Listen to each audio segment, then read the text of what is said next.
여러분의 주식 챔피언이 주식 고민 깔끔하게 해결해 드립니다. 안녕하세요. 주챔쇼 김나은입니다.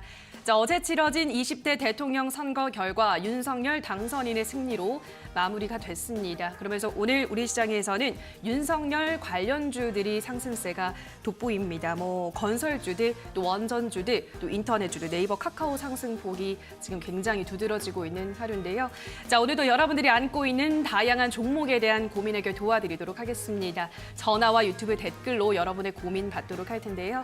전화는 02-377-210-69번이고요. 유튜브는 댓글입니다. 종목명, 매수가, 비중 보내주시면 꼼꼼한 상담 도와드리도록 하겠습니다. 그럼 오늘은 문현진 멘토와 함께합니다. 멘토님 안녕하세요. 안녕하세요. 네, 건강하셨죠? 예, 저는 항상 괜찮게 살고 있습니다. 네. 제가 드디어 이제 코로나 격리 해제되고 돌아왔는데 네. 제가 없는 기간 동안 너무 진행을 잘하셔서 제 자리를 위협했다 이런 얘기를 제가 정말 많이 들었거든요. 좀 적당히 잘하셨어야죠. 빈자리를 좀 채우기 위해서 예. 노력을 좀 많이 했습니다. 정말 네. 너무 잘하셔가지고 진짜 감사합니다. 돌아오는데 제 자리 없어지는 줄 알고 깜짝 놀랐습니다만 아무튼 저는 무사히 돌아왔고요, 여러분. 자, 제가 돌아오고 나서 이제 아무튼 새로운 대통령이 바뀌었습니다. 일단 네. 윤석열 후보가 되면서 네. 그동안 우리 시장에서 숨어있던 관련주들이 좀 숨죽여있던 수혜주들이 굉장히 큰 폭으로 올라가고 있는데 앞으로 좀 어떨 거라 보시나요? 일단 오늘 같은 장에서 윤석열 관련주 잡으면 안 돼요. 많은 분들이 잘못 생각하고 계시는 게 윤석열 테마가 있었기 때문에 이제 그런 관련주들이 당선됐으니까 급등 나오잖아요. 거의 마지막 불꽃일 가능성이 높습니다. 여러분들이 주식하신 지 얼마 안 되셨으면 잘 모르시겠지만 저는 대선마다 봤잖아요. 이전에 이제 문재인 대통령 당선됐을 때도 문재인 관련주들이 막 일시적으로 급등했는데 그날 오후부터 해서 바로 폭락이 나오거나 또는 다음 날 폭락이 나와버리는 경우들이 굉장히 많았거든요. 그리고 그게 몇 년 동안 복구가 안 돼요. 그래서 정치 테마라고 하는 것은 마지막 불꽃쇼가 거의 당선이다라고 보면 되고요. 이 이후로는 정책 방향 때문에 약간 정책 관련주들이 약간 일시적으로 좀 움직일 수 있지만 결국 다 지는 해다라고 보시면 돼요. 결국 시한부라고 보시면 되겠죠. 재료 소멸이라는 게 굉장히 무서운 거거든요. 그래서 지금은 재료가 소멸되었기 때문에 여러분들께서 혹여나 오늘 윤석열 관련주 좀 잡으면 수익이 나겠다라고 생각하신다면은 저는 그거 뜯어 말리고 싶습니다. 그래서 여러분들 지금 오늘 급등 나오는 윤석열 관련 테마라든가 또는 우리 정책 관련주 중에 탈원전 테마들만 올라갈 수 있잖아요. 그런 것들 전 안 잡는 것을 좀 추천드리고 싶습니다. 단기적으로 데이 트레이딩이라고 하는 샀다 팔았다 하는 것을 굉장히 능하게 하시는 분들이야 아무래도 변동성에 있어가지고 수익을 낼 수는 있겠지만 그게 아니라면 여러분들 괜히 잡으시면은 진짜 큰일 납니다. 몇 년 동안 그거 아마 탈출 안 된다라고 보시는 것이 맞을 거예요. 그래서 저는 윤석열 관련 테마도 잡지 마시고 그리고 반대로 이런 생각을 하시는 게 있어요. 또 역발상이라고 위기는 기회잖아. 그러니까 이재명 관련주가 지금 많이 빠지면 다시 올라가지 않을까? 이렇게 생각하시는 분들도 지금 있거든요. 그런 분들도 안 됩니다. 정치 테마는 끝이 났습니다. 정치 테마는 끝이 났기 때문에 그걸 괜히 잡으시면은 전부 다 복구가 안 됩니다. 그래서 그런 거는 괜히 잡으시면은 그 어떤 누군가에게 이걸 좀 도와주세요라고 하더라도 추가 매수 타이밍도 잡기가 힘들고 다시 반등이 나온다는 보장이 거의 없기 때문에 저는 그런 테마들은 들고 있는 것 자체가 안 좋다. 혹여나 물려 있는 분들도 지금 반등을 이용해서 탈출해야 되는 거지 이번 반등 이후로 당선됐으니까 더 올라가지 않을까 그런 생각하시는 것은 저는 좀 위험하다라고 말씀드리고 싶어요. 물론 지금 유동성이 너무나 많은 풍부한 장세기 때문에 그 상승세의 분위기가 오늘뿐만 아니라 내일 그리고 다음 주 월화까지는 이어질지 모르겠으나 단기적으로 이어지다가 바로 끝나버리는 경우들이 굉장히 많았더라. 그리고 지금까지의 대선 이후에 장세를 보면은 그날 아침, 오전장에 강하다가 오후장에 전부 다 폭락으로 마무리되는 경우들도 굉장히 많더라라는 것을 좀 기억을 하시면 좋겠습니다. 어찌됐든 증시는 지금 반등이 나오고 있습니다. 아무래도 유가 하락이라는 부분들이 영향을 주고 있다 생각이 드는데요. 나스닥이라든지 다우존스도 반등이 나오면서 우리나라도 지금 반등으로 이어져 나가는 것 같아요. 지금 코스피 같은 경우도 2.1%나 이렇게 상승하고 있는데 사실 상승했다라고 말하기 힘들다라고 여러 번 말씀을 드렸던 것 같아요. 지금은 2,600포인트에서 2,760포인트까지 박스권을 만들어가지고 그 안에서 움직이고 있기 때문에 올라도 오른 게 아니고 내려도 내린 게 아닌 그냥 횡보하고 있다라는 말이 딱 어울리는 시장인 것 같습니다. 사실 여기서 반등이 나와준다면 2,760포인트를 넘어가야지 우리는 반등이다 또는 상승세가 조금 진행이 된다라고 이야기를 할 수 있는데요. 2,760포인트를 넘어가지 않는다면은 결국 이 시장은 횡보하고 있는 것뿐인 거지 여기서 올라가니까는 사자, 내려가니까 무서우니까 손절하자 이런 장세가 전혀 아니라는 것을 기억하시면 좋겠어요. 그래서 2760포인트가 넘어가기 시작한다면 아마 3000포인트나 3100포인트까지는 상승할 수 있는데 이 정도까지 올라오게 되면은 이제 주식을 들고 있던 분들은 대부분이 본전을 찾거나 약손실 또는 약수익으로 나올 수 있는 구간이 됩니다. 그래서 저 자리에까지만 올라온다면 많은 분들이 탈출할 수 있는, 현금화하지 못했던 분들이 현금화할 수 있는 구간이라고 생각이 들고요. 2600을 무너뜨리고 내려간다면 이제 그거는 아마 충격이 좀 올 수 있습니다. 시장 충격이 올 수 있는데 당장 무너진다기보다는 일시적인 반등과 약간 횡보세가 유지가 되다가 아마 하락할 가능성, 역시나 3월 FOMC를 기점으로 해가지고 조금은 변화가 생길 가능성이 높다고 봅니다. 그렇기 때문에 FOMC에서도 지금 계속 이야기 나오는 게 유가 상승과 밀 가격 상승, 원자재 가격 상승들이 야 이거 인플레이션 너무 심각하게 오게 만든 것 같다. 원래 전쟁 위협이 있으면은 돈을 풀어가지고 그걸 좀 달래야 되는데 달랠 수가 없을 것 같다. 이거 금리를 좀 올려야 될 것 같은데 라는 쪽으로 바뀌고 있는 거죠. 그러다 보니까 미국의 월가에서는 증권사들도 계속 이야기를 하는 게 지금 이거 증시 바닥 아니다. 그러니까 조금 더 바닥을 아래쪽으로 잡는 것이 맞다라고 계속 이야기해주고 있는 거죠. 근데 유독 우리나라 증권사들만 지금 이게 조정시 매수란 이야기를 계속 내놓고 있고 그런 의견들을 내놓으면서 지금 사야 돼, 위기는 기회야 라고 유독 우리나라 증권사들만 그런 이야기를 합니다. 저는 그래서 오히려 지금 이거 좀 잘못됐다. 여기는 바닥이 아니라 아직까지 떨어지고 있는 중이다 라고 말씀드리고 싶고 1층에서 바라본다면 사실 63빌딩 65층이나 63층이나 밑으로 내려갔을 때 40층이나 높은 건 마찬가지잖아요. 그렇기 때문에 저는 아직까지도 높다라고 평가를 합니다. 역시나 우리가 흔히 말하는 인플레이션 이거 금방 해결될 문제는 아니고요. 경기 침체도 금방 해결될 문제는 아니에요. 이게 고착화된다면 스태그플레이션이 되겠지만 지금은 그걸 막기 위해서 금리 인상이라는 것을 좀 서둘러야 될 필요가 있는 거죠. 그러면 당연히 지수는 밑으로 장기 우하향을 할 수밖에 없습니다. 그런 과정 속에서 너무 과하다. 야, 이 정도까지는 아니잖아 라고 할 때 매수세가 들어오기 시작할 텐데 우리는 그러한 매수세를 보고 들어가도 늦지 않다라는 거예요. 그래서 2600을 무너뜨리게 된다면 현금 비중이 없는 분들이야 비중을 조금 줄이기 위해서 손절을 해야 될 필요는 있겠지만 현금 비중이 있다면 추가 매수하면 되니까 어차피 괜히 손실을 확정 짓지 말자 그런 의견을 드리는 거고 여러분들이 내려갈 거를 알고 있으면은 미리 손절하면 되는 거 아니냐라고 하는데 그건 지난번에 했어야 되고 지금은 손절할 타이밍이 아니라 들고 가야 될 타이밍이다. 그걸 팔았을 때 여러분들이 다시 들어갈 배짱도 없을 것이고 실력도 없을 것이기 때문에 차라리 내가 들고 있는 종목을 추가 매수 잘해서 다음 장세에서 여러분들이 득을 보는 것이 훨씬 올바른 판단이라는 것을 말씀드리고 싶습니다. 결국 지금은 2600 무너뜨리지 않는다면 무너지는 내려가는 것도 아니고 2750포인트가 넘어가지 않으면 올라가는 것도 아니라는 것만 명심하시면 오늘 장 좀 올랐다고 기쁘고 내일 장 좀 빠졌다고 슬프고 이게 아닐 수 있다는 점만 명심하시면 좋을 것 같습니다. 네, 사실 뭐 오늘은 또 간밤 미 증시가 급등한 영향도 있었고 우리 증시가 뭐 대통령 대선이 끝났다고 해서 오르는 게 아니라 워낙 또 외부 변수의 영향을 많이 받는 시장인 만큼 앞으로도 조금 더 조심스럽게 시장의 향방은 지켜보셔야 될 것 같습니다. 자, 어쨌든 오늘은 간만에 불장입니다. 여러분들이 갖고 있는 종목은 앞으로 어떨지 지금부터 상담 이어가 보도록 하겠습니다. 첫 번째 시청자분 연결해 볼게요. 시청자님 연결돼 있습니다. 안녕하세요. 예, 안녕하세요. 네, 반갑습니다. 어떤 종목 도와드릴까요? 인바이오 예. 9,000원에 30%요. 네, 인바이오 9,000원에 30%. 알겠습니다. 인바이오는 뭐 지금 굉장히 큰 폭으로 떨어지고 있는데요, 벤토님. 어떻게 보시나요, 이 종목? 일단 최근 뉴스 오늘 나온 거 보니까 전 임원 배임 혐의가 발생이 됐다라고 하죠. 뭐 배임 혐의가 발생되면은 사실 주가가 떨어지는 거는 거의 당연하다 보면 되고요. 이제 이 배임 규모와 이 어떤 뭐 이제 큰 내용일까 아닐까에 따라 가지고 좀 달라지는데 지금은 아직까지 배임 혐의가 있는데 금액이 확정되지 않았다라고 하네요. 그 말은 확정된 게 만약에 이제 자기 자본 대비했고 3% 이상이면은 약간 좀 이제 좀 큰 돈이다라고 이야기를 할 수 있거든요. 만약에 큰 돈이면 이거 정지될 거예요 아마. 그래서 인바이오를 사서 들고 있는 분들에게 있어가지고는 어마어마한 악재가 떴다라고 보시면 되는데 어차피 지금 9,000원에 매수해가지고 5,600원인데 지금 파실 건 아닌 건 맞잖아요, 그죠? 예. 그러면 지금 선택권은요 사실 다른 게 없어요. 왜냐하면 우리가 투자하다 보면 횡령, 배임 이런 것들은 있을 수 있거든요.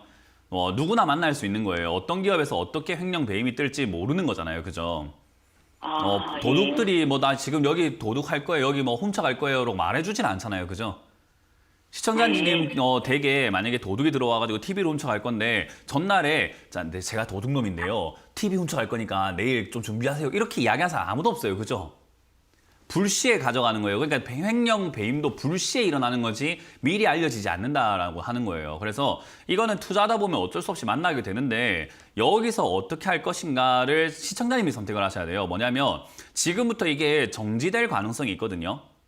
아, 그래요? 정지가 돼버리게 되면은 오늘 저녁이라든지 내일 저녁이라든가 이렇게 해가지고 공시 뜨면 아마 정지가 될 가능성이 생겨 있는데 정지가 되면 이제 상패 사유 발생이라고 이야기를 하게 되고 상패 사유 발생이 됐을 때 상장 폐지까지 가지는 않을 가능성이 높아요. 횡령 배임으로 막 상장 폐지가 된 기업들은 거의 없거든요.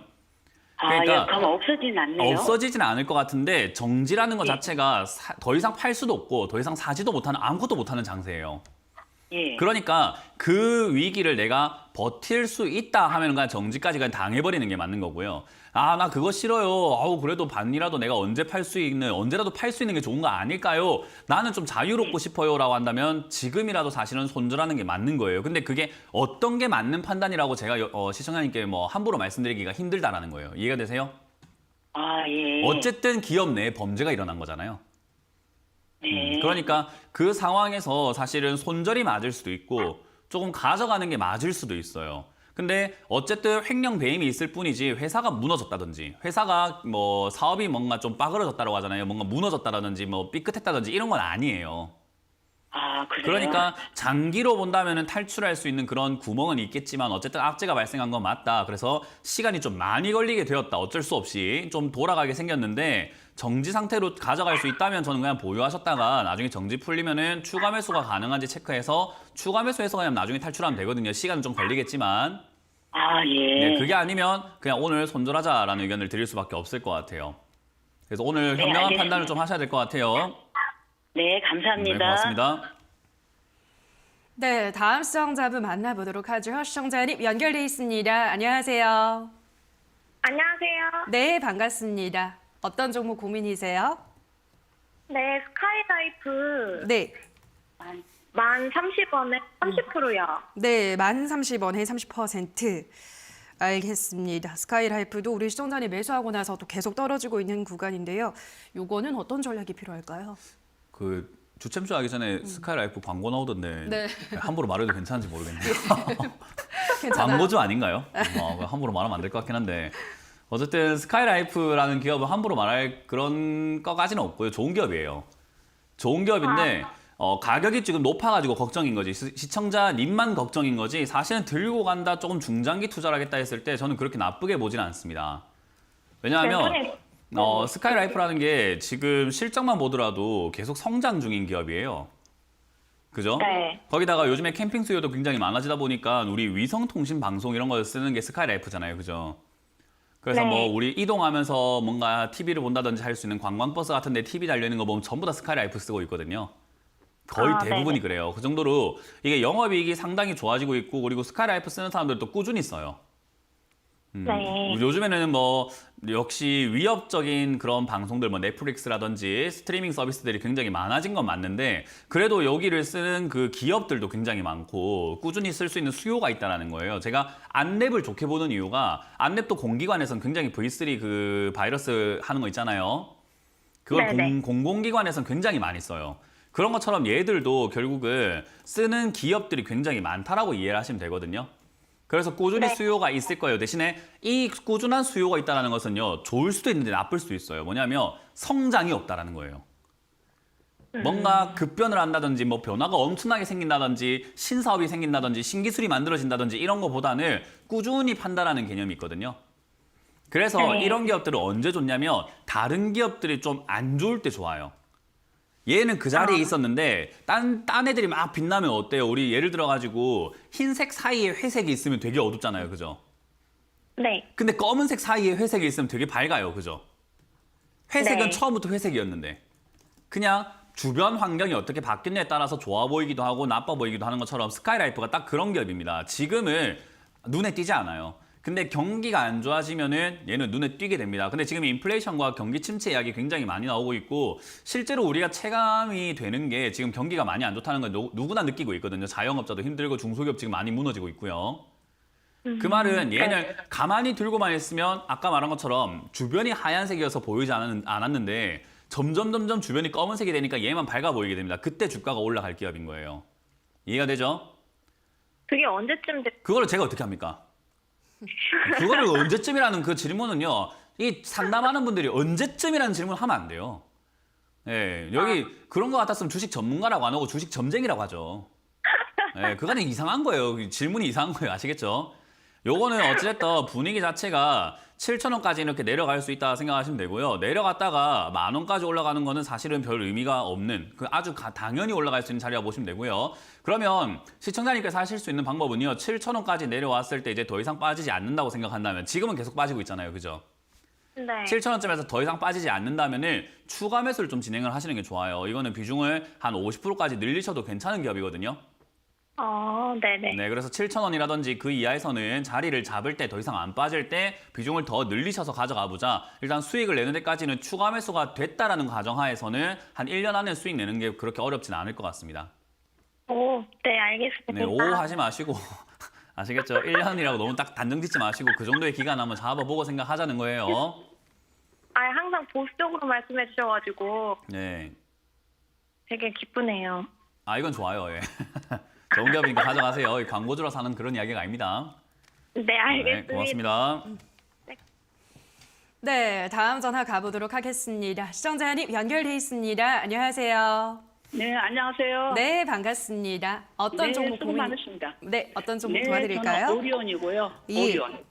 매수가 오리온이고 매수가 11만 5천 원이고요. 예.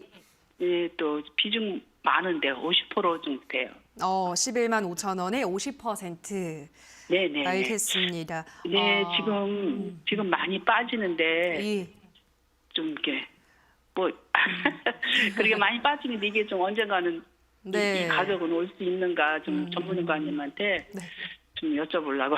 알겠습니다. 이게 뭐 네네. 곡물가 상승을 하면서 지금 식음료주들도 네네. 분위기가 다시 또 얼어붙었습니다. 멘토님. 이거는 뭐 코로나 때보다 더 많이 떨어지고 있네요, 멘토님. 어떻게 네, 보세요? 맞아요. 일단 식음료 네네. 파트는 인플레이션 방어주라고 생각을 네. 할 수가 있어요. 인플레이션이 왔을 때 무조건 인플레이션이면 식음료가 간다 이런 공식이 아니라 인플레이션이 왔을 때 많은 기업들이 힘들어져요. 특히나 우리나라는 중소기업들 많이 무너지거든요. 네. 그렇게 되면은 이제 경기가 얼어붙고 사람들이 일자리를 잃다 보니까 결국 먹고 사는 문제에만 돈을 쓰고 나머지는 아낄 수밖에 없죠. 예. 그렇게 됐을 때 수혜가 된다라고 이야기를 하는 거죠. 그리고 이제 밀가격처럼 이렇게 원자재 가격이 올라갔을 때 얘들이 가격적인 부분에 있어가지고 원가가 올라가게 되면 우리 간단하게 생각하면은 커피 한 잔 만드는데 원두 가격이 올라가면 마진이 얼마 안 남을 거 아니에요, 그죠? 그래서 밀 가격이 올라갔다 그리고 전체 식량 가격이 올라갔다 이러면은 기업들 이런 식음료 파트의 기업들은 마진이 안 좋아질 것이다라고 예상을 하게 돼요. 그러니까 마진이 줄어들 거라고 예상을 하다 보니까 결국은 주가가 이렇게 떨어지는 현상이 나오게 되죠. 근데 다시 한번 생각을 한번 해보면은 전 세계가 지금 밀 가격이 올라갔다, 그리고 곡물 가격이 많이 올라갔다, 그리고 곡물이 지금 뭔가 유통이 쉽지가 않다라고 이야기를 하는 거잖아요. 특히나 우크라이나에서는 밀을 안 보내겠다라고 하면은 대체 먹거리를 찾아야 되고, 그리고 모든 국가가 식량난에 취하다 보니까 식량을 수출하지 않으려고 하게 됩니다. 그럼 우리나라 입장에서도 식량을 수출하지 않으려고 하다 보니까 많은 국가들이 그러면 우리 식음료 파트에 있는 기업들은요. 결국 수혜를 볼 수밖에 없는 게 다른 대체 먹거리들이 거의 없어지게 되고 이쪽으로 다 쏠리게 되어 있다는 거죠. 결국은 이게 원가가 증가해서 마진이 줄어든다는 거 플러스 해서 식량난이라는 것까지 겹치게 된다면 수요가 굉장히 올라갈 수밖에 없고, 그러면요. 우리가 그렇잖아요. 밥을 먹어야 되는데 배가 고픈데 밥 한 그릇이 1,000원이었는데 2,000원 됐다고 안 먹을 수는 없어요. 배가 고프니까 뭐라도 먹어야 된다는 거죠. 비싸지더라도 먹을 수밖에 없는 게 식량인 거거든요. 그래서 지금은 물건 가격도 계속해서 올라가고 있습니다. 오리온도 실제로 가격 올리고 있고 많은 식음료 파트 기업들이 가격을 올리고 있는데 아마 더 올릴 가능성이 저는 높다고 봐요. 그리고 올리면은 얘들은 가격을 안 떨어뜨립니다. 결국 마진율이 앞으로 더 좋아진다는 거죠. 그 말은 조금 멀리 봤을 때 앞으로 마진율도 좋아질 거고 식량난 때문에 수혜가 될 거고 인플레이션에 있어가지고 피해주가 아니라 오히려 수혜주가 될 텐데 지금 당장에 인플레이션의 밀가격 상승이 무섭다, 식량 가격 상승이 무섭다 해가지고 주가가 떨어진 지금 이 상황은 위기입니까? 기회입니까? 위기죠. 위기예요? 네. 그럼 손절하시면 되잖아요. 아니다. 아니, 앞으로 좋아질 거라니까요. 기회인가? 앞으로 예. 좋아질 거라니까요. 그러니까 아, 앞으로 앞으로 좋아질 좋아질 가능성이 전 높다라고 보는데 이게 떨어지면 당연히 예. 기회인데 시청자님한테는 예, 왜 기회. 위기냐면 50%나 사놨기 때문에 여기서 살 돈이 없는 거예요. 네, 맞아요. 추가하면 살 돈이 없으니까 나한테는 위기지 뭐 기회예요. 네. 그죠? 네, 그게 제가 말하는 비중을 잘못 조절했기 때문이다. 비중이 처음부터 많으면 이런 일이 발생이 무조건 되게 되어 있어요. 우리가 좋다고 생각을 해서 사겠다고 생각하면 적은 비중으로 천천히 늘려가야 되는 거지 처음부터 왕창 사놓고 물려서 어떡하지 이게 아니에요. 네. 주가라는 건 얼마든지 맞아요. 떨어질 네. 수 있기 때문입니다. 그래서 이번 경험을 네, 토대로 다음번에는 네. 비중 조절을 아래로 갈수록 무겁게 위로 갈수록 가볍게 이렇게 생각을 하시면 되고요. 네, 네. 결국 지금 이 종목은 오리온 같은 경우는 8만 원대까지 밀려 내려가는 것은 지금 분위기 자체상 어쩔 수가 없을 것 같아요. 근데 네, 네. 내려갔다고 해서 저는 나쁘다 생각하지는 않거든요. 오히려 네. 더 살 수 있다면은 8만 원대에서 가격을 잡고 이렇게 횡보하거나 조금 자리를 잡아준다면 더 사버려야 되는 종목이라고 생각을 해요. 네, 네, 네. 그러니까 그렇다는 말은 더 살 돈은 없어도 손절해야 된다, 안 해야 된다? 손절 안 해야죠. 그렇죠. 네, 더 네. 사도 부족한 판에 그걸 팔아버리면 어떡해요. 그죠? 네. 그러니까 여기서는 손절 굳이 안 하셔도 저는 다시 복구해서 네. 올라와서 본전 찾는 것까지는 별로 어렵진 않다 생각을 합니다. 그래서 지금 당장은 뭐 우크라이나 사태 때문에 악재처럼 보여져서 주가가 떨어져 있고 목표가 하향시키고 난리가 났는데 시간 지나보세요. 다시 올라옵니다. 그때는 또 식량이 좋다 하면서 또 만세 부르고 있을 거예요. 그때는 시청자님 아마 본전 찾거나 그 이상까지 올라올 수 있으니까 그냥 마음 편하게 보유하자는 전략을 드려보도록 할게요. 아우, 네, 감사합니다. 네, 고맙습니다. 네, 네. 네. 네, 다음 전화 받아보도록 하겠습니다. 시청자님 연결돼 있습니다. 안녕하세요. 네, 수고하십니다. 네, 반갑습니다. 어떤 종목 도와드릴까요? 네, K사인이고요. 예, 예, 2,700원은 18%입니다. 2,700원에 18%. 알겠습니다. K사인은 요즘 뭐 계속 박스권에서 움직이고 있네요, 멘토님. 요거는 이제 우리 시청자님은 얼마 차이가 안 나요, 지금. 수익 챙길 수 있을까요? 일단 이렇게 차트 매매라고 할 수 있는 자리예요. 이거는 뭔가 장기 투자를 생각하고 들어가셨다기에는 가격이 너무 안 좋죠. 장기 투자할 것 같으면 싸게 사서 장기로 가져가야 되는데 비싸게 사서 장기로 가져가게 되면 괜히 물려가지고 가져가는 기간까지 포함을 하게 되거든요. 그래서 굳이 이 자리에서는 장기를 하신 것 같지는 않고 차트 매매를 했거나 차트 매매를 했어야 되는데 또 차트 매매한 것 같지도 않아요. 그냥 올라가니까 따라 붙으신 거거든요, 이거는. 안 그런가요? 네, 예. 지금 이거를 조금 추가해서 해가지고 지금 목표가를 갖다가 3,500에서 4,000원을 지금 보려고 하거든요. 지금 멘토님 말씀하신 게 정확한 말씀이세요. 근데 그냥 따라 붙으신 거 아닌가요? 아무 계획 없이? 네, 네. 그렇습니다. 예, 그냥 따라 붙으신 자리예요. 왜냐하면 저는 이제 주식을 많이 하고 상담을 많이 하고 매매를 많이 하다 보니까 어떤 그 매수가만 보더라도 이 자리에 왜 샀는지 알게 되는데 이거는 올라갈까 봐 따라 붙은 것밖에 안 되는 자리예요. 이 매수가가 그래요. 그래서 아니, 작년 여름에 이거를 매수를 했는데요. 그러니까요. 네네. 네, 그때 작년 여름에 뭐 디지털 화폐 이야기 나오고 뭐 NFT 이야기 나오고 이럴 때 이제 약간 올라갈 때 이렇게 같이 붙으신 것 같거든요. 네. 예. 왜냐하면 차트를 보고 매매했다라고 한다면요. 2,200원에 가깝게 매수를 했을 거예요. 차트를 한번 띄워볼게요. 지금 보면은 시청자님 매수가가 지금 차트가 이제 좀 있으면 나올 텐데 까만 선을 제가 시청자님 매수가로 딱 그어놨고요. 빨간 선은 제가 아까 말했던 차트를 조금 본다면 이 빨간 선에 가깝게 매수를 한다라고 이야기를 하는 거거든요. 파란색으로 제가 네모 박스를 그려놨죠. 그죠? 네네. 여길 사야 차트를 좀 보고 사는 사람들이에요. 그러니까 눌림목 매매를 했다라고 할 만한 사람들이고요. 여기 위쪽에 사신 분들은 뉴스 보고 주가가 올라가니까 날아가니까 가니까 더 가겠다. 지금 안 잡으면 안 되겠다. 어머 어떡하지? 하면서 따라 붙으신 분들이라고요. 이해가 되죠? 네, 맞습니다. 네, 네, 맞습니다. 그래서 여기서 사놓고 떨어졌을 때 어떻게 해야 될지 모르다가 다시 올라오니까 내가 다시 또 올라가니까 수익 보지 않을까 이런 생각을 하게 되는 자리인데 그러면 안 돼요. 주식은요 좀 이렇게 좀 진중하게 하셔야 되거든요. 결국 K사인이라는 기업은요 디지털 화폐 관련주기도 하고 앞으로 화폐 개혁이라는 이야기가 굉장히 많이 나올 것 같고 특히나 우리나라도 이제 디지털 뭐 달러 그리고 우리나라도 디지털 원화 이런 이야기 많이 나오고 있어가지고 그런 쪽으로 뭐 공인인증서 폐지, 백신 패스 이런 쪽으로 다 엮여요 이 종목이. 그래서 여러 가지 템을 갖고 있다 보니까 튀어오를 수는 있어요. 근데 문제는 차트가 말해주는 건 이건 2,200원까지 밀리는 것은 너무나 자연스러운 일일 거예요. 그럼 2,200원에 들고 있었으면 마음 편할 텐데 2,700원에 들고 있으니까 어떻게 돼요? 2,200원까지 내려가는 게 자연스럽지 않고 괴로운 일이 되는 거죠. 이거 되죠? 네네. 그러면 여기서 시청자님이 할 수 있는 선택은 뭐냐면요. 이번 상승으로 인해 가지고 만약 2,700원까지 온다면 매수가를 다시 바꿔내기 위해서 매도를 해야 돼요. 여기는 잘못 네. 들어간 자리고 유리하기보다는 불리한 자리이기 때문에 매도해서 어떻게 해요? 2,200원에 다시 들어가는 걸 목표로 잡으셔야 되는 거예요. 그걸 수정하지 않으면 계속 끌려다니게 됩니다. 이해가 되세요? 네네, 잘 알겠습니다. 네, 그래서 여기서는 이번 올라올 때 2,700원 이상으로 만약에 거래가 실리면서 슈팅 나오면 3,200원 정도까지 목표를 잡고 대응하시면 되겠고요. 만약에 올라가지 않으면 바로 매도하셔가지고 얼마에 들어가라? 2,200원이요? 그렇죠. 2,200원 2,200원짜리에 2,200원. 들어가 보는 거예요. 네네. 예. 근데 여기서 샀는데 만약에 밀리면 어떻게 될까요? 제가 저점 깨지면 뭐 해라고 하거든요. 네, 추가해서요? 제 방송을 안 보시는군요. 손절인가요? 저점 깨지면은 바로 손절하세요. 2,200원에 매수했는데 만약에 네네. 2,100원으로 밀린다고 하면 손절하셨다가 다시 아래쪽에 저기 1,700원짜리 다시 들어가는 게 맞습니다. 아, 멘토님 지금 저기가 주봉인가요? 아니면 월봉 지금 말씀해 주시는 건가요? 주봉, 월봉, 일봉 상관없어요. 그런 거는 구별해서 볼 필요가 전혀 없고 일봉을 보든 주봉을 보든 월봉을 보든 똑같이 생겼습니다. 어떤 거냐면 망원경으로 볼까요? 현미경 볼까요? 인 건데 도구는 그렇게 가리지 않고 보시면 돼요. 일봉으로 보시는 게 제일 좋습니다. 전 주봉 안 봐요. 아, 네. 고맙습니다. 네, 고맙습니다. 네, 자 그럼 계속해서 유튜브 상담 가보도록 하겠습니다. 아름님께서 BNK 금융지주 8,960원 해시 퍼센트 진단 부탁드려요 하셨는데요. 예, 요즘 다시 또 은행주들의 흐름이 그렇게 좋지가 않은 구간인데 BNK 금융지주는 어떻게 보시나요? 오늘 금융감독원이 시중은행들에게 공문을 내렸어요. 뭐라고요? 뭘 내렸을까요? 뭐라고 했나요? 부실 위험이 있다.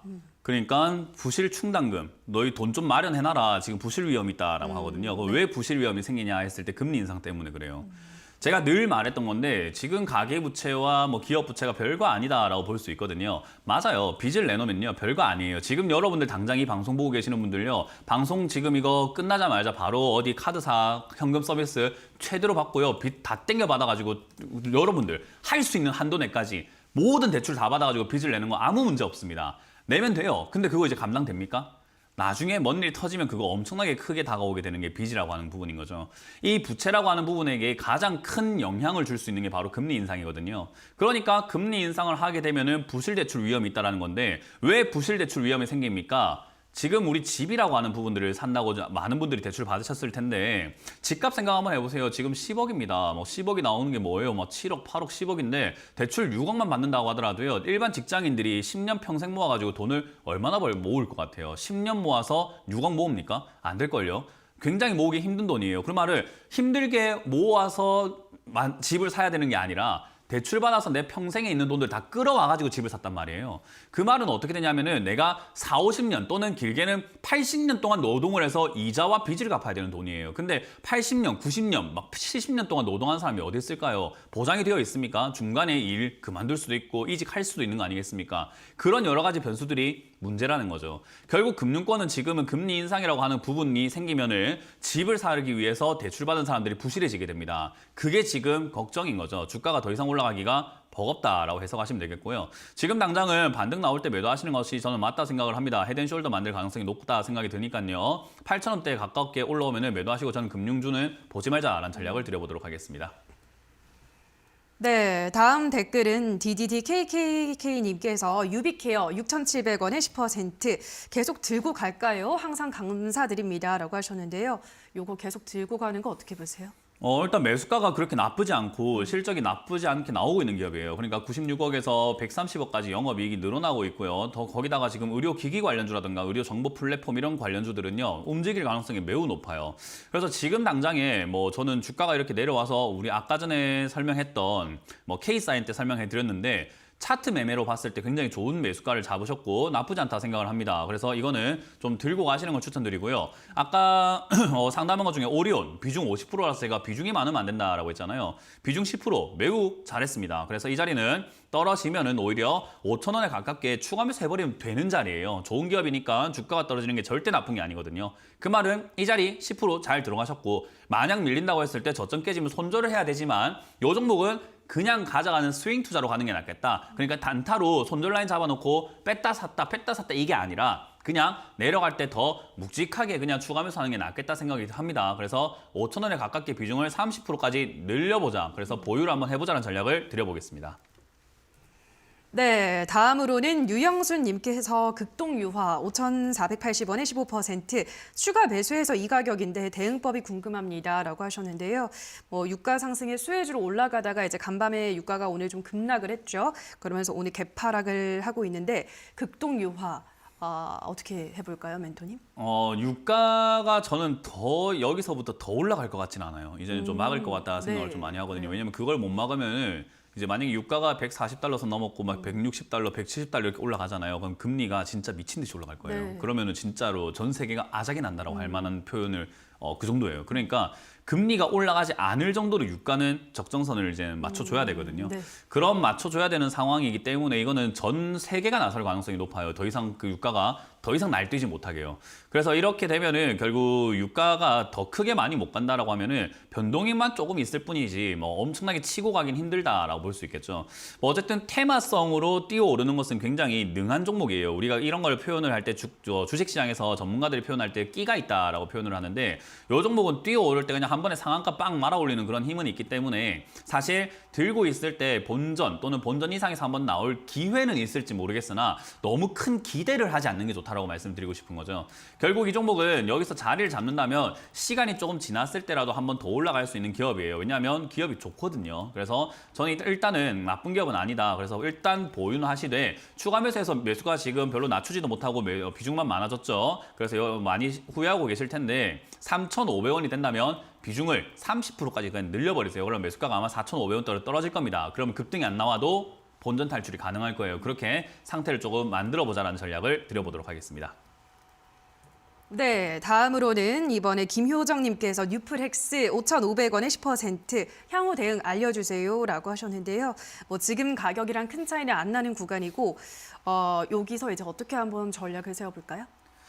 일단 뉴프렉스와 같은 이런 기업들이 이제 영업이익을 잘 보시면은 매출이 막 2천억인데 100억이고 이래요. 네. 이런 기업들의 특징이 뭐냐면 부품 관련주인 경우가 많습니다. 근데 제가 부품 관련주들은 인플레이션에 취약하다라고 말씀드렸죠. 해외에서 달러, 환율 올라가고 있는데 그 비싸게 달러로 바꿔가지고 그 달러로 바꾼 걸로도 비싼 원자재를 사와가지고 그걸 다시 한국에서 제품 만들어가지고 아주 싸디싼 원화를 받으면서 기업들에게 넘겨야 되는 게 부품 기업들의 단점이에요. 그래서 완성품을 만드는 회사들은 수출 기업들이기 때문에 굉장히 돈을 벌지만 부품 만드는 내수를 상대로 하는 그런 기업들은 굉장히 힘들 수밖에 없어요. 그게 재무에 바로 나오게 되죠. 이 기업도요, 뭐 카메라 모듈 만들고 그리고 뭐 스마트폰에 들어가는 뭐 카메라 이런 것들 만든다 보시면 되는데 결국 영업이익이 뚝뚝 떨어질 수밖에 없고 적자가 날 수밖에 없는 상황인 거죠. 이게 지속이 된다면은 주가가 더 이상 올라가는 것이 이상하다라고 할 만한 정도라고 보시면 좋겠어요.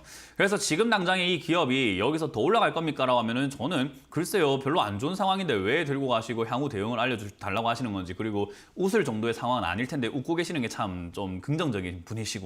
지금 심각합니다. 요런 자리에 잡고 있으시면요, 걱정이 태산 같아야 돼요. 결국 이 기업은 지금 헤드앤숄더 패턴 만들면서 우하향으로 차트가 바뀌어 나가고 있는 자리고요. 이런 바뀌어 나가는 자리에서 들고 있으면 별로 좋을 게 없습니다. 그래서 최근 반등 나와서 5,500원 왔을 때 파는 게 최고 좋았고요. 오늘 만약에 지켜주고 뭐 내일이라든지 다음 주까지 올라와 준다면 저는 바로 본전 매도하시는 게 맞다. 그리고 아니더라도 5,000원 무너지면 손절하는 게 맞다라는 전략을 드리고 요 기업은 가져갈 필요가 없다. 만약에 떨어진다면 3,000원 이하에서 다시 들어가는 것이 맞는 전략인 것 같다는 전략을 드려보겠습니다. 네, 저희 이렇게 실시간으로 여러분의 종목 고민 해결 도와드리고 있습니다만 저희가 방송에서 전해드리는 내용은 투자 판단에 대한 조언일 뿐이라는 점 유의해 주시고요. 자, 그럼 계속해서 전화로 가보도록 할게요. 시청자님 연결돼 있습니다. 안녕하세요. 안녕하세요. 네, 반갑습니다. 어떤 종목 도와드릴까요? 두산중공업이요. 네, 매수가랑 비중은요? 매수가 24,000원에 20%요. 24,000원에 20%. 알겠습니다. 일단 뭐 원전주의 시대가 올 것인지 오늘은 분위기가 좋은데 두산중공업은 또 빠지고 있네요. 초반 대비해서는 어떻게 보시나요, 두산중공업? 더 빠질 것 같은데요. 네, 그래요? 저는 두산중공업이 이제 탈원전 테마로 많은 분들이 이렇게 또 기대를 하고 계시잖아요. 그렇죠. 근데 탈원전이라고 하는 부분과 원전 산업에 대한 뉴스라던가 이 지금 현황 이런 것들을 조금 이렇게 보시게 되면은 최근 뭐 뉴스를 접하신 분들은 아실 겁니다. 지금 탈원전이라고 말하는 그 정책 때문에 원전 산업이 굉장히 많이 죽어버렸어요. 맞아요. 근데 원전 산업이 죽게 되면 다시 올라가기가 매우 힘들다라고 이야기를 해요. 그래서 다시 올라가기가 좀 힘든 산업이기 때문에 그때 탈원전 하면 안 된다라고 원전 업계에 있는 사람들이 이야기를 많이 했는데 그렇죠. 전문가들도 많이 빠져나가 버렸고 지금 산업도 뭐 굉장히 멈춰 있고 공장도 막 먼지가 돌아가고 뭐 쌓여 있고 이렇거든요. 그게 다시 가동되는 데까지 지금 탈원전 정책을 바로 철회할 수 있는가? 지금 윤석열 이제 당선인이 대통령이 되었을 때 바로 탈원전 정책을 뭐 해제할 거다라고 한다 하더라도 여러분들 다들 아시죠? 총선 때 누구 뽑았죠? 지금 우리 민주당이 굉장히 거대 야당이 되어 있잖아요. 그렇다는 말은 결국 거대 야당과 대통령의 정책이 안 맞아떨어질 가능성이 높다. 그래서 저는 당분간 대통령께는 정말 뭐 죄송한 말인지 모르겠지만 아마 1, 2년 동안 굉장히 힘들 거다. 싸움이 굉장히 치열하게 많이 일어날 것 같다 생각이 많이 들어요. 정치권에서는요. 그 말은 결국 소란만 있을 뿐이지 제대로 된 뭐 방향성을 만들어내기는 힘들 거다라고 이야기를 하고 싶고요. 그렇다는 말은 서서히 바뀌어 나가야 되는데 지금 주가만 미리 올라와 버린 게 된 거예요. 그러니까 우리가 서서히 돈을 갚아야 되는데 돈만 땡겨 써버린 꼴이라고 보시면 돼요. 이해가 되세요? 네, 서서히 갚아야 되는 돈이기 때문에 내가 지금 돈을 땡겨 썼다고 해서 부자는 아니잖아요. 그죠? 네네. 똑같은 겁니다. 그래서 저는 두산중공업이 더 갈 수 있다, 아마 날아갈 거다 이렇게 생각하지는 않아요. 거기다가 회사 기업 자체도 부채가 굉장히 많은 기업이기 때문에 이 부채 나중에 조금 터질 것 같거든요. 좀 심각하게요. 그래서 약간 리스크가 한번 생길 수 있다 생각을 하기 때문에요. 지금 24,000원에 매수하셨다는 것은 탈원전 정책 때문에 따라 붙으신 건데 저는 이거는 좀 잘못됐다. 원전 뭐 소형 모듈 원전이니 뭔지 그거 전부 다 외국의 이야기지. 우리나라는 지금 상황이 그렇게 좋지 않다. 두산중공업에 수혜가 되는 건 별로 없는데 수혜가 된다고 사람들이 착각해서 주가만 올라가 있다. 결국 이거 거품이다라고 말씀드리고 싶습니다. 그래서 저는 지금 이 자리에서는 결국 올라올 때 반등이 나와주면서 요동을 칠 때 매도하는 게 맞다 생각을 하고 있고요. 지금 매도하실 때는 2만 원짜리가 무너지게 되면 조금 피곤해집니다. 그래서 저는 2만 원짜리가 무너지면 비중을 줄이신다든지 손절 의견 드릴 수 있을 것 같고요. 여기서 버티고 올라와 준다면 이 변동, 반등을 이용해서 저는 23,000원대 이상부터 매도하는 게 맞다. 탈원전은 쳐다도 보지 말자라는 전략을 드려보도록 하겠습니다. 네, 네, 감사합니다. 고맙습니다. 네, 다음 전화 받아보도록 하죠. 시청자님 연결돼 있습니다. 안녕하세요. 네, 안녕하세요. 네, 반갑습니다. 어떤 종목 도와드릴까요? OCI요. 예, OCI 매수가랑 비중은요? 매수가는 106,500원이고 비중은 20%요. 106,500원에 20%. 오늘 매수하신 건 아니죠? 네. 알겠습니다. 지금 가격이 딱 우리 시청자님 매수가 근처인데 어떻게 보시나요? 일단 워낙 많이 떨어졌고 최근에 좀 올라왔잖아요. 더 갈까요? 그래서 일단 OCI라는 기업 자체가 사실 이제 태양광 쪽의 사업을 좀 많이 축소를 시킨다라고 예전부터 이야기를 해왔어가지고 요즘도 아직까지 친환경, 태양광 이쪽으로 이렇게 관심을 많이 가지고 있거든요. 근데 이거를 OCI를 이제 어떤 관점으로 보냐에 따라 좀 달라질 것 같아요. 만약에 시청자님께서 정말로 우리가 그냥 말로만 하는 장기가 아니라 진짜 장기 투자. 그러니까 정말로 내가 이 기업은 모아갈 거고 주주로서의 관심도 있고 배당도 받아가고 싶고 앞으로만 한 5년에서 10년까지 난 꾸준히 보유하면서 가져가고 싶어요. 수익을 좀 음미하면서 즐기면서 가져가고 싶어요 라고 했을 때 좋은 기업은 맞아요. 근데 그게 아니면은 굳이 지금 이 자리에 들고 있어야 되나라는 의문을 갖게 됩니다. 그러니까 시청자님이 어떤 태도로 지금 OCI를 투자했느냐에 따라 가지고 제가 보유 의견 드릴 수도 있고요. 아니면 그냥 지금 매도하시는 게 어때요? 라고 이렇게 제시해 볼 수가 있는 거예요. 그래서 이거는 저에게 달린 게 아니라 시청자님께 달려있는 문제라고 생각을 합니다. 전 단기적으로 이거는 떨어질 거라고 봐요. 단기적으로는 이렇게 올라올 이유가 별로 없어서 75,000원이나 한 5만 원대까지 밀릴 수 있다고 보는데요. 저렇게 밀렸을 땐 아주 좋은 기업이 되는 게 적자가 흑자로 돌아섰는데 주가는 과거와 똑같다라는 거고 과거보다 오히려 밀려있다. 그러면 진짜 저평가인 자리고 저건 안 사면 못 빼기는 자리. 정말로 사야 되는 자리가 5만 원에서 6만 원, 7만 원입니다. 태양광 몰라도 뭐 OCI 몰라도 사야 되는 자리예요. 그 자리가 아니라 10만 원부터 사서 들고 있는 이유는 전 잘 모르겠어요. 네. 예, 이해가 되세요? 네. 예, 우리가 주식이라고 하는 것을 무조건 사놓고 보유한다고 돈 버는 게 아니라 좋은 타이밍에 살 줄 알아야 되거든요. 그러면 지금 좋은 타이밍에 있는 다른 기업들도 굉장히 많은데 OCI가 좋은 타이밍은 아닌데 굳이 이걸 사서 들고 있어야 되나라는 질문을 드리게 되고 아까 말씀드린 것처럼 나는 장기로 가져갈 거라서 20%만 산 거고요. 나중에 떨어지면 또 사면 되죠. 뭐 1년이든 2년이든 3년이든 그냥 매번 살 겁니다라고 한다면은 그냥 그대로 보유하시는 게 맞아요. 네. 네, 그래서 저는 만약에 장기 계획이 아니시면은 지금 자리에서는 비중을 절반 이상 줄이자 또는 전량 매도하자라는 전략을 드릴 수밖에 없고요. 장기 투자 계획이시라고 한다면은 6만 원 이하에서 비중을 다시 한번 20% 정도 더 늘리시면 된다는 전략을 드려볼 수 있겠습니다. 네, 감사합니다. 고맙습니다. 네, 다음 전화 받아보도록 하겠습니다. 시청자님 연결돼 있습니다. 안녕하세요. 입니다. 예, 반갑습니다. 어떤 종목 고민이세요? 한국 BNC 네, 한국 BNC 매수가랑 비중은요? 18,000원에 30%. 18,000원에 30%. 알겠습니다. 한국 BNC가 요즘 좀 지지부진한데 뭐 신풍제약도 최근 들어 급등하는 거 보면 이것도 이제 또 한 번 더 기회를 줄지 전문가님 어떻게 보시나요? 이건 진짜 그 거의 뭐 복권 수준이라고 생각할 수밖에 없어요. 제약 바이오 투자하시는 분들께 제가 간곡히 말씀을 드리는 건요. 자기가 도박을 하고 있다는 것을 명심을 하세요. 제약 바이오는 우리가 흔히 말하는 기업이 출중해서 또는 돈을 잘 벌어서 매출이 잘 나와서 투자하는 게 아니에요. 이 회사가 만들고 있는 그런 약, 신약에 대한 뭐 기술들 그런 것들에 대한 기대감으로 주식을 하고 사놔야 되거든요. 지금 예를 들어가지고 이 회사가 코로나 치료제 만들고 있다라고 하는 게 임상 2상인데 넘어가야 될 관문이 굉장히 많아요. 3상도 지나가야 되고요. 3상에서 잘 되는지 안 되는지 그까지만 나온다고 하더라도 한 2, 3년이 걸리는 문제거든요.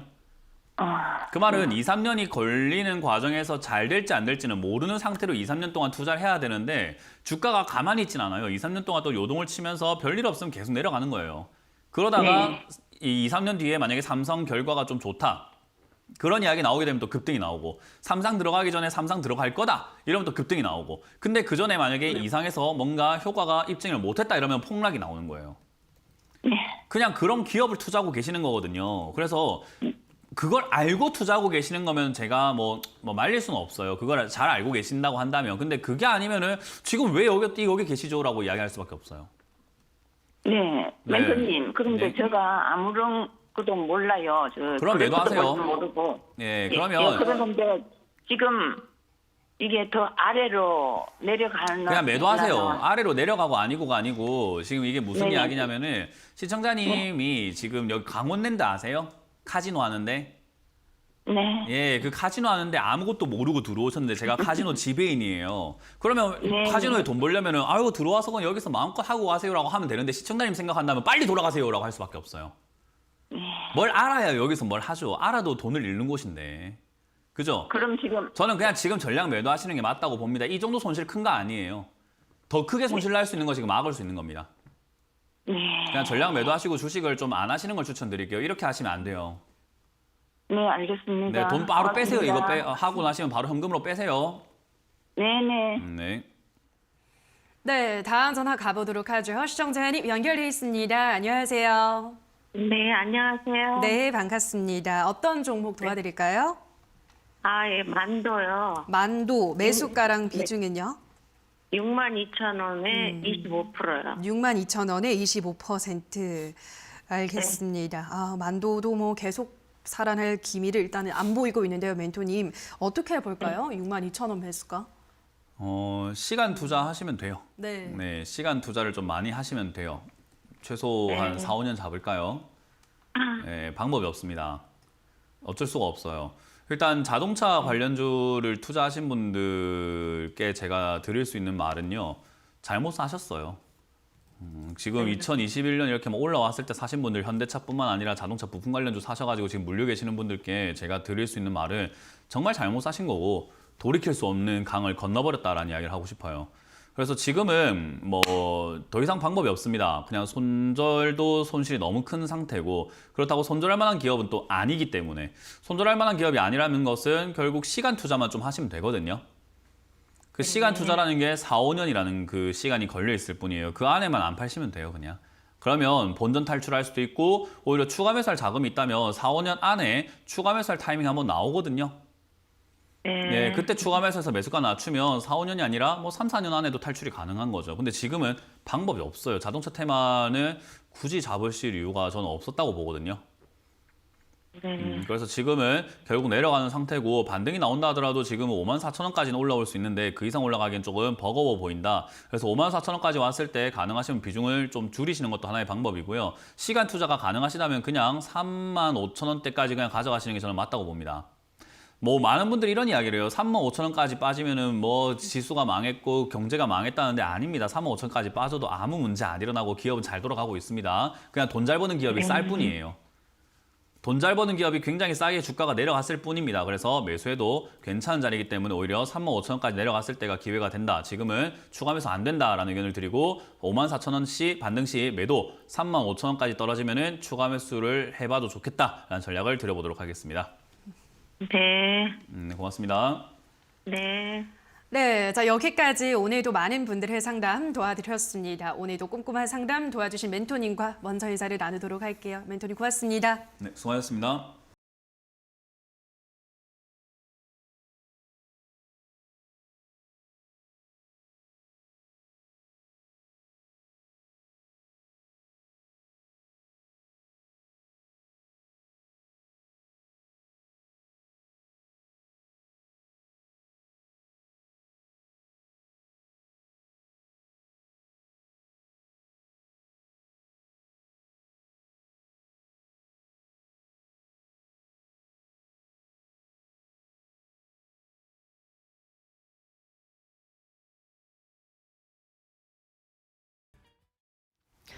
네, 우리 시장 오랜만에 반가운 반등이 나오고 있습니다. 그 중심에는 정책과 공약이라는 키워드가 있는데요. 조금 더 자세하게 들여다보도록 하겠습니다.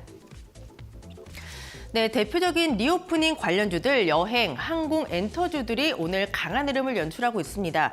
유가가 오르면서 원료비 부담이 늘어날 수 있다라는 우려감이 있었는데요. 지금 간밤 국제유가가 12% 급락을 했고요. 윤석열 당선인의 방역책의 개편 기대감이 오늘 주가를 끌어올려주고 있습니다. 오늘 뭐 항공주, 여행주 쪽으로 전반적으로 매수세가 강하게 유입되고 있다라는 특징이 있는데요. 특히 유가 강세를 영향을 받았던 제주항공 오늘장 8%의 탄력 나오고 있습니다. 19,750원에 거래되고 있고요. 오늘 여행주들의 흐름도 상당히 좋습니다. 지금 모두 투어가 8%의 탄력을 보여주면서 29,900원에 거래되고 있고요. 하이브도 보도록 하겠습니다. 지금 BTS를 필두로 오프라인 콘서트가 재개가 되면서 엔터주에 대한 투자 심리가 개선되고 있다는 분석들 많이 나오고 있는데요. 이쪽으로 오늘 외인과 기관의 매수세가 함께 유입되면서 주가 상승을 돕고 있습니다. 3.8% 오르면서 284,500원에 거래되고 있습니다. 그 다음 키워드도 체크해 보시죠. 네, 선거 이후에 시장에서는 이 대선 수혜주에 주목을 하고 있습니다. 그중에서 눈에 띄는 게 또 건설주라고 할 수 있겠는데요. 지금 신영증권에서는 민간 주도의 주택 공급 정책이 힘을 받을 것이라면서 이 규제 완화에 따른 대형 건설사들의 수혜가 예상된다라고 분석을 했습니다. 오늘 건설주 쪽으로 전반적으로 이 외인과 기관의 매수세가 유입되고 있다라는 특징이 있는데요. 지금 HDC 현대산업개발 지금 장 초반보다 탄력이 상당히 좋아지고 있습니다. 이쪽으로도 외인과 기관의 매수가 함께 들어오고 있다는 특징이 있습니다. 7%의 강세를 보여주면서 18,200원에 거래되고 있고요. 오늘 뭐 건자재 그리고 인테리어 관련주들의 흐름도 상당히 좋습니다. 히림이 17%의 강세를 보여주면서 9,330원에 거래되고 있고요. 오하임 INT까지 11%의 탄력을 보여주면서 3,895원에 거래되고 있습니다. 마지막 키워드도 체크해 보시죠. 네, 게임주들도 오랜만에 강한 반등에 나서고 있습니다. 앞서 윤 당선인은 뭐 게임과 가상자산 등 신산업에 대한 공약도 다양하게 내놨었는데요. 윤 후보가 이제 대통령으로 선출됨에 따라서 이 게임 업체들도 전반적으로 혜택을 받을 가능성이 높아지고 있다는 분석들 많이 나오고 있습니다. 특히 뭐 NFT 그리고 게임의 접목에 대해서 이 긍정적인 입장을 많이 밝혀왔던 만큼 이 관련주들의 움직임 면밀하게 보셔야 될 것 같은데요. 오늘 컴투스가 가장 강한 탄력을 보여주고 있습니다. 이 블록체인 사업을 확장하고 있고요. 지금 상반기 P2E 게임을 준비하고 있다는 소식까지 났습니다. 현재 7%의 탄력을 보여주면서 115,500원에 거래되고 있고요. NC소프트 보겠습니다. 그건 주가가 상당히 부진했습니다. 하지만 지금 주가가 상당히 저평가되어 있다는 분석들도 많이 나오고 있고요. 이쪽으로 오랜만에 외인과 기관의 저가 매수가 유입되면서 주가를 끌어올려주고 있습니다. 4.6% 오르면서 455,500원에 거래가 형성되고 있습니다. 네, 지금까지 시장 상황 전해드렸고요. 캐스터 박혜미였습니다. 네, 주챔쇼 오늘 저희가 준비한 순서는 여기까지입니다. 저희는 내일 이 시간에 돌아와서 또 여러분들이 안고 있는 다양한 종목에 대한 고민 해결 도와드리도록 하겠습니다. 남은 오후장도 성투 이어가시기 바랍니다. 오늘 방송 끝까지 함께해 주신 여러분 고맙습니다.